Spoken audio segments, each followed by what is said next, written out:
कितना पैसा आपको लगता है और कितना में आपने खर्च किया है, इसके मुताबिक एक पूरा सुप्रीम कोर्ट में PIL होना चाहिए। ऑफ इंडिया जितनी पैसे लेते हैं हम हाजियों के लिए, यहाँ पर इंतजाम करने के लिए, ट्रैवल के लिए, स्पाइस जेट जैसा फ्लाइट हम लोगों को मिलता है, खाने पीने का इंतजाम, आपके अजीजिया में ठहराने का इंतजाम, अगर उसको देखा जाए तो बहुत ही खराब है। इतना खराब है कि नया ध्यान से बाहर है।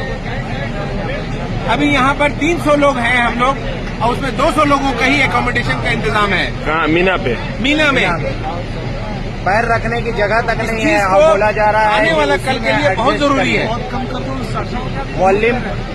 मोहल्लिम के आदमी जो है हाथ खड़ा कर दिए हैं, बोले कि हम कुछ नहीं कर सकते।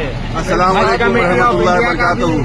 कोई डायरेक्ट बात किया हूँ तो बोलते हैं कि हम कुछ नहीं कर सकते, आप एडजस्ट करिए। यहाँ 300 आदमी हम लोग आए हुए हैं 397 से बिल्डिंग से, और यहाँ पर जो है 200 आदमी का इंतजाम किया है। उसमें मस्तूरात भी है और जेंट्स भी है, दोनों मिला करके 300 आदमी हम लोग बिल्डिंग में है। पर यहाँ पर ही हम लोग 200 मस्तूरात और क्या बोलते हैं कि जेंट्स को मिला करके 200 आदमी का ही इंतजाम है। बाकी 100 आदमी बाहर ऐसे ही घूम रहे हैं, एक कपड़े चढ़े हुए हैं। और जब बात करने के गिजिर हुआ तो बोलते क्या है कि आप एडजस्ट करो। पहले तो बोले काउंटिंग करो। आज आए हम अपने SHO इंस्पेक्टर के साथ, तो उनको हज इंस्पेक्टर के साथ काउंटिंग करवा दिए। काउंटिंग करवाने के बाद सब 20 लाख लिए, बोले कि ठीक है। तो लोग बोलते हैं कि आप एडजस्ट करो। 100 सीट कम है। आप कुछ बोलना लोग चाहेंगे? इतने परेशान हैं कि बाथरूम के बाहर नमाज पढ़ना पड़ रहा है। दिन भर चिलचिलाती धूप में मजबूर लोग खेमे के बाहर धूप में बैठ करके गुजारा कर रहे हैं। हज कमेटी ऑफ इंडिया जो हमसे पैसे लेती है, अभी लगभग 3,60,000 के आसपास लिए है हज कमेटी ऑफ इंडिया।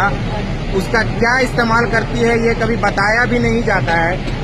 इंशाअल्लाह हम लोग सब जब वापस आएंगे इंडिया तो एक PIL जरूर फाइल करेंगे हज कमेटी ऑफ इंडिया के खिलाफ कि हमारे साथ ऐसा सुलूक क्यों किया जाता है। और ये सिर्फ एक खेमे का नहीं है, ये हमारा खेमा जो है 12-13 नंबर जो खेमा है 53/68 पोल नंबर के अंदर में, सिर्फ ये एक ऐसा खेमा नहीं है जिसमें ऐसी परेशानी है। सारे खेमों में किसी में 50 बेड कम है, किसी में 25 बेड कम है, किसी में 30 बेड कम है। लेडीज में भी यही प्रॉब्लम है। हमारे यहाँ तो 200 में 300 लोगों पर 200 ही बेड दिया गया है। और बेड की हालत क्या रहती है ये हज कमेटी ऑफ इंडिया बखूबी जानती है।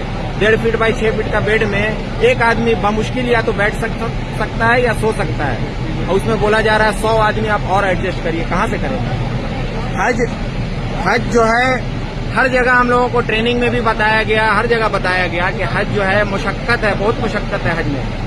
हज में मुशक्कत है, ये सबको मालूम है और सब मुशक्कत बर्दाश्त करने के लिए तैयार हैं। लेकिन ये मुशक्कत का मसला नहीं है, ये मसला है धोखाधड़ी का।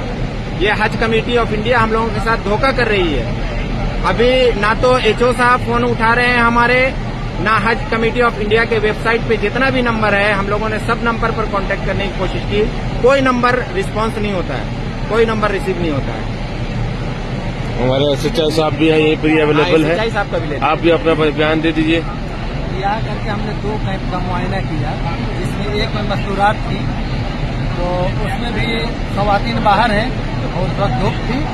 उसमें इन्होंने बताया कि नहीं और दूसरे बिल्डिंग की महिलाएं आ गई हैं, जबकि हमने जा करके सबका मिलान किया, सब हमारे बिल्डिंग की थी। तो अब इन लोग बता रहे हैं कि नहीं आपके यहाँ जो है सीट ज्यादा है और 2-2 सीट पे एक खवातीन बैठी हुई है।